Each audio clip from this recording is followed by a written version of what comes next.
Saudi अरब के बरीदा शहर में मुनीरा नामी एक नेको साला खतून ने मरने से पहले अपने जेवरात बाई के हवाले किए कि मेरी वफात के बाद इन जेवरात को बेचकर एक दुकान खरीद ले, फिर इस दुकान को किराए पर चढ़ा दे और आमदन को मोहताजों पर खर्च कर दे।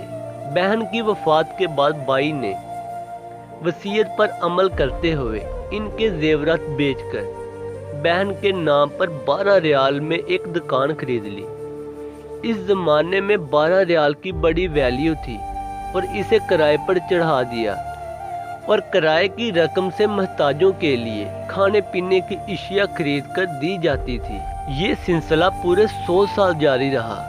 100 साल बाद दुकान की माहाना किराया 15,000 रियाल तक पहुंच चुकी थी और इस रकम से जरूरतमंदों के लिए अच्छी खासी चीजें खरीद कर दी जाती थी।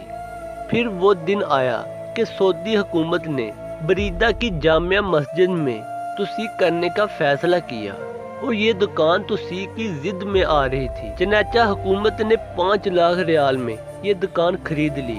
दुकान की देखभाल करने वाले अमानतदार शख्स ने इस रकम से दूसरी जगह एक पूरी इमारत बना ली जो कि 4 बड़ी दुकानों और 3 फ्लैट पर मुश्तमिल है। इन दुकानों और फ्लैट से अब माहाना लाखों रियाल किराया आता है और ये किराया अल्लाह की राह में खर्च किया जाता है। 150 साल पहले इस नेक खतून ने 12 रियाल अल्लाह की राह में सदका जारिया के तौर पर पेश किया था। आज वो 12 रियाल लाखों रियाल में तब्दील हो गए हैं। इस दौरान जो अजर महरूमा को मिलता है इसका हिसाब किताब तो अल्लाह ताला को ही मालूम होगा।